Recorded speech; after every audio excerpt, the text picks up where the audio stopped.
समय भिलाई से एक दिल दहला देने वाली खबर निकलकर सामने आ रही है। दरअसल एक 19 वर्षीय युवती की हत्या का मामला निकलकर सामने आया है, जिससे पूरे इलाके में सनसनी फैल गई है कि अपना नस काट लिया, ऐसा करके बताया तो ऐसा करके मेरा लड़का देव कुमार साहू, तो मैं तुरंत आया ड्यूटी से, उसके बाद सीधा बस पकड़ के।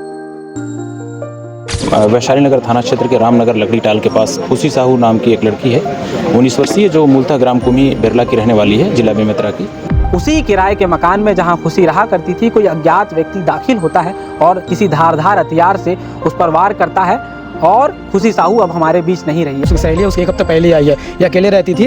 अभी वो बोली कि मेरे को भी काम करने उसकी सहेली करके, तो फिर ये दोनों जो है एक से एक साथ एक रूम में एक हफ्ते पहले ही रहना स्टार्ट किए हैं लोग। अभी क्या कारण बताइए, लड़का कहाँ भर्ती है? कि मेरे बोला जल्दी पहुंचो हॉस्पिटल, लाल बहादुर शास्त्री, जल्दी पहुंचो, जितना जल्दी हो सकता है, ऐसा मेरे को बोला।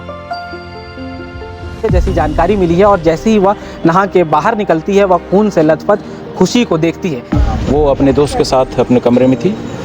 उस दौरान किसी अज्ञात व्यक्ति के द्वारा उसको चाकू जैसे किसी घातक हथियार से उस पर प्राणघातक हमला किया गया। घायल अवस्था में उसको हॉस्पिटल में यहाँ पे सुपेला अस्पताल में उपचार के लिए एडमिट किया गया था, जहाँ उसकी मृत्यु हो गई है। आप क्या चाहते हैं? आपकी बहन की एक तरह से हत्या कर दी गई है, जैसा कि अभी तक मामला समझ में आ रहा है, कि इस तरह की कार्रवाई चाहते हैं, क्या मांग है? तो मैं तो प्रशासन बस इतना चाहता हूँ कि कड़ी से कार्रवाई हो जाए और जो भी ये सब चीज़ किया है उसे जल्द से जल्द अरेस्ट किया जाए उसको। दिविजा इंटीरियो, भिलाई का ट्रस्टेड इंटीरियर डिजाइनिंग और मैन्युफैक्चरिंग स्टूडियो, जहां हर डिजाइन सिर्फ बनाया नहीं जाता बल्कि महसूस किया जाता है, और इसी सोच को हकीकत में बदल रहा है दिविजा इंटीरियो। नमस्कार, आप भारतीय मीडिया नेटवर्क देखना शुरू कर चुके हैं और इस समय भिलाई से एक दिल दहला देने वाली खबर निकलकर सामने आ रही है। दरअसल एक 19 वर्षीय युवती की हत्या का मामला निकलकर सामने आया है, जिससे पूरे इलाके में सनसनी फैल गई है। आप सबको पता होगा कि भिलाई को एजुकेशन हब कहा जाता है, क्योंकि यहाँ दूर दराज अन्य जिलों से भी लोग पढ़ने के लिए आते हैं। खुशी साहू भी उन्हीं में से एक थी। वह भी बेमेतरा जिले से यहाँ दुर्ग जिले में पढ़ाई करने के लिए आई हुई थी। शंकराचार्य कॉलेज में नर्सिंग की पढ़ाई कर रही थी और साथ ही साथ अपना कुछ खर्च निकालने के लिए एक कैफ़े में वह काम भी किया करती थी पार्ट टाइम। रामनगर के एक कमरे में किराए से वह रहा करती थी, क्योंकि बाहर से आई हुई थी पढ़ने के लिए। यहाँ कोई उसके जान पहचान का रहने वाला नहीं था और कुछ ही दिनों पहले, 3-4 दिन पहले, उसकी एक सहेली भी उसके साथ रहने के लिए आई हुई थी। आज उसी किराए के मकान में कोई अज्ञात व्यक्ति दाखिल होता है और खुशी साहू पर धारदार हथियार पर वार करता है। उसकी जो सहेली उसके साथ कुछ दिनों पहले रहने के लिए आई हुई थी, वह उस वक्त नहा रही होती है, जैसी जानकारी मिली है, और जैसे ही वह नहा के बाहर निकलती है, वह खून से लथपथ खुशी को देखती है। उसकी सूचना जो अन्य लोग उस घर में रह रहे थे किराए से, उन्हें बताती है, तो तुरंत पुलिस को सूचना दी जाती है। पुलिस वहां पहुंचती है और खुशी को लाल बहादुर शास्त्री अस्पताल में ले जाया जाता है, जहां डॉक्टर उसे मृत घोषित कर देते हैं। फिलहाल उसके शव को सुपेला लाल बहादुर शास्त्री में पोस्टमार्टम के लिए रखा गया है। लेकिन अब सबसे बड़ा सवाल यह है कि खुशी साहू की जो यहाँ नर्स बनने का सपना लेकर के आई थी, अपनी आंखों में कुछ बनने का सपना लेकर के आई थी, वो हमारे बीच नहीं है और उसकी हत्या की तो की किसने? आसपास के लोगों से बातचीत करने पर कोई जानकारी स्पष्ट नहीं हो पा रही है। पुलिस हालांकि अभी इस पूरे मामले की जांच कर रही है। FSCL की टीम मौजूद है, फॉरेंसिक की टीम मौजूद है, पुलिस CCTV फुटेज भी खंगाल रही है। आगे जांच के बाद ही स्पष्ट हो पाएगा कि खुशी साहू की हत्या जो है किसने की है और किस वजह से की है। इस पूरे मामले पर हमने कुछ परिजन से बातचीत की है, खुशी साहू के कज़न ब्रदर से बातचीत की है, उनकी बात आप सुनिएगा, और इस पूरे मामले पर जो पुलिस का बयान आया है वह भी आप आगे ज़रूर सुनिएगा। भाई, कब आई थी खुशी साहू यहाँ? खुशी अभी 2 महीने पहले आई थी, जिसका एडमिशन कुछ दिन पहले ही करवाए हैं। तो अभी फ्रेंड्स कैफे में काम करती थी वो, और मतलब 2 महीने से वहीं जा रही है। तो बोली कि मुझे कॉलेज स्टार्ट होने तक कभी मैं काम करूँगी, उसके बाद जब कॉलेज स्टार्ट हो जाएगा उसके बाद मैं कॉलेज ज्वाइन करूँगी करके। अच्छा जी। तो काम करती थी क्यों? मतलब अपनी इच्छा से काम कर रही? अपनी इच्छा से काम करती थी। बोली कि जब तक कॉलेज ओपन नहीं हुआ तब तक मैं काम कर लेती हूँ, उसके बाद कॉलेज ज्वाइन करूँगी ऐसा करके। बाकी उसका एडमिशन हो चुका था उसका। बेमेतरा से यहाँ पढ़ाई के लिए आई थी, क्या चीज़ की पढ़ाई कर रही वो B.Pharmacy की पढ़ाई करने के लिए आई थी जी, शंकराचार्य विद्यालय से। आपसे बातचीत होती थी? हाँ, मेरे डेली उनसे बातचीत होता था। क्या ऐसा कुछ लगा कि इस तरह की कुछ घटना हो सकती है? कोई डाउट नहीं, ऐसा कोई डाउट नहीं था, हम दोनों के बीच तो क्लियर था सब चीज़। ऐसा कुछ तो अभी तक सामने नहीं आया। अच्छा जी।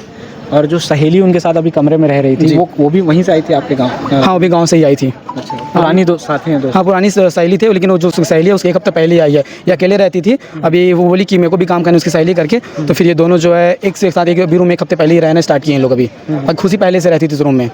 आप क्या चाहते हैं? आपकी बहन की एक तरह से हत्या कर दी गई है, जैसा कि अभी तक मामला समझ में आ रहा है, कि इस तरह की कार्रवाई चाहते हैं, क्या मांग है? तो मैं तो प्रशासन बस इतना चाहता हूँ कि कड़ी से कार्रवाई हो जाए और जो भी सब चीज़ किया है उसे जल्द से जल्द अरेस्ट किया जाए उसको। कोई प्रेम संबंध ऐसा कुछ नहीं, ऐसा तो अभी तो कुछ तो सामने नहीं आया, मुझे पता ही तक नहीं आज तक। जी। ठीक। पढ़ाई लिखाई में कैसी थी? पढ़ाई क्या- में बहुत अच्छी थी पढ़ाई लिखाई में वो। पढ़ाई में अभी जो कॉलेज कंप्लीट हुआ, अभी साथ में कॉलेज भी करती थी वो, और कल ही वो परसों ही कॉलेज से अपना एग्ज़ाम दिलाई बीए का, और फिर ये कल यहाँ परसों ही आई यहाँ बस में। कब आई हुई है, मतलब कितने महीने पहले आई थी भिलाई? 2 महीने पहले आई थी। अच्छा, सिर्फ 2 महीने हुए थे? हाँ, 2 महीने ही हुए थे। तो इसका एग्ज़ाम था, बीए का एग्ज़ाम था, इसका गाँव गई थी एग्ज़ाम दिलाने के लिए। बेला कॉलेज से बीए का एग्ज़ाम दिलाने गई थी। अच्छा, वहाँ बीए और यहाँ से फार्मेसी जी। की पढ़ाई। ठीक। हमरा अभी यहाँ लंच में यहाँ 1 बजे पता चली, मुझे लड़का फ़ोन करी देव कुमार साहू है कि ऐसा हो चुका है, खुशी ऐसा कर कि अपना नस काट लिया, ऐसा करके बताया, ऐसा करके मेरा लड़का देव कुमार साहू।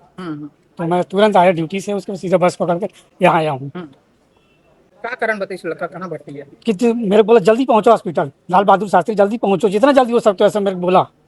कि आधा बीच में फिर कॉल किया, भी खुशी नहीं है हमारे में, ऐसा करके रोते रोते बताया। कौन बताया? मेरा लड़का बताया। अच्छा, आपका लड़का उनके साथ पढ़ता था क्या? नहीं, पढ़ता नहीं था, अभी कॉल किया ना, तो 12 बजे वो आया। पहले उसका भाई जो है ना, लड़की का सगा भाई, ये बड़ा उसका मौसी है, तो बताया कि ऐसा ऐसा है, ऐसा करके। अच्छा, आपके लड़का बताइए कि वो खुशी है खत्म हो गई से? हाँ जी सर। तो कैसे परिचित रही से आपका लड़का करते?